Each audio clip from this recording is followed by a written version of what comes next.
Summer break can be a real pain in the ass in my review of Watamote, Episode 7. So as a teenager, summer break should be one of the most fun times of your life. It's a time to get out, go to the beach, hang out with friends, and socialize.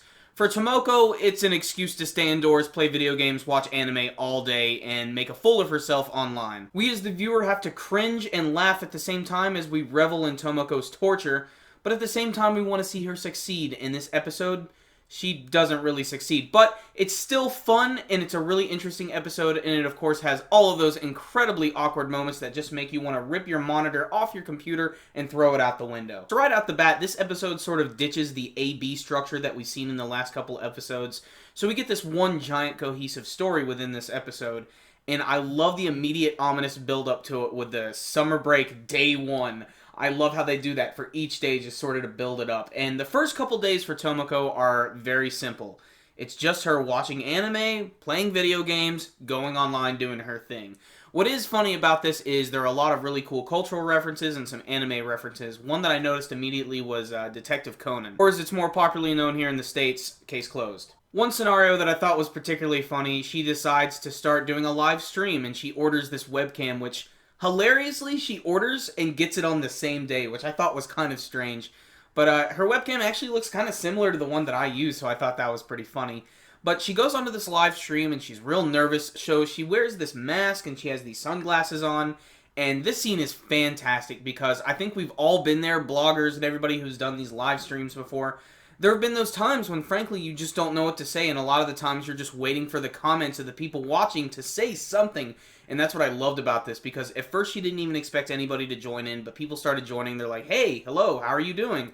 And she's like, oh, I'm cool, and they're like, what's wrong, are you nervous? And then they sort of egg her on, and they're like, say something, and then she mentions what she had for dinner. And then there's this really long pause where they don't say anything, and then eventually there's just like, do something, say something funny, and then the comments just start exploding in, and she decides to bail. So the live stream didn't work out, but what else could she do? Well, luckily she's a big fan of all these weird dating sim games that she plays, and apparently one of the voice actors is going to be doing a meet and greet where they get to go and meet the voice actor, talk with him, maybe get an autograph signed. But the whole point of this meet and greet is that they're going to be able to have this voice actor say a line for them, and they'll be able to record it, whatever it may be. So Tomoko has to come up with something really, really interesting to say, and she's only got a whole night to do this. And this is fantastic because it's like the one day of summer break she's actually going to do something, but she might almost lose her chance at this because she stays up all night reading these like weird, occult, scary stories online, and it really freaks her out to the point where she can't even go to the bathroom downstairs. She has to contemplate how she's going to pull this off. And eventually she gets her brother Tomoki to help out a little bit, and of course he's incredibly reluctant, and his character is very interesting this week. I really can't read him at all. He's very weird and introverted, and there's even a scene in the episode where he's just sitting in the dark at his desk. I don't know. So when we get to the meet and greet, it is very, very funny. What I love about the scene is there's a ton of girls there. They're all, in a way, very similar to Tomoko herself. However, she just doesn't seem to want to socialize with any of them. And she had a really hard time coming up with what she wanted this voice actor to say. And originally she was just going to have him say, Tomoko, I love you. But when the girl in front of her decided to go and say something like, hey, could you say, I'm going to make a mess of you? Tomoko's head just explodes with all the nasty, dirty things she could think of this guy to say to her. And she almost can't come up with a decision here. And this scene is just very strange, even for Japanese standards. But I just love it because she just imagines all of these different scenarios with this voice actor. Whether he be a freaking cowboy or a freaking samurai, a freaking like Nazi, all this stuff. And the things she makes him say, I just want you to see it for yourself. It's just hilarious. And of course she does the entire record and she brings it home. And she has this genius idea that she's going to sync up the recording with the actual game with her voice as well. So it's almost kind of like she's there. And all of this is just really uncomfortable and just kind of strange and just odd. And she finally finishes her little project and she decides to listen to it through her headphones.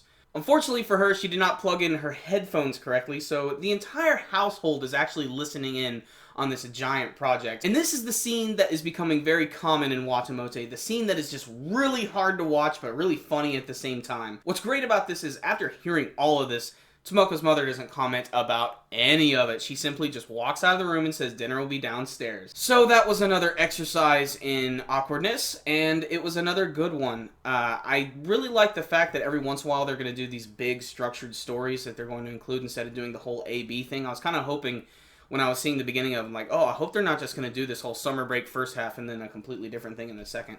And I liked it. It was really funny, and just Tomoko is so sad. You want to help her so much, but there's nothing you can do. Reviewing Watamote is more difficult than any other anime series that I've ever reviewed, and that's because it's hard to give it a score, because every episode actually is incredibly good. You know, this isn't like the greatest animation in the world or anything, but like, for what it's doing it effectively. And I don't know if I could even give this one a negative this week, because the whole episode was just really good.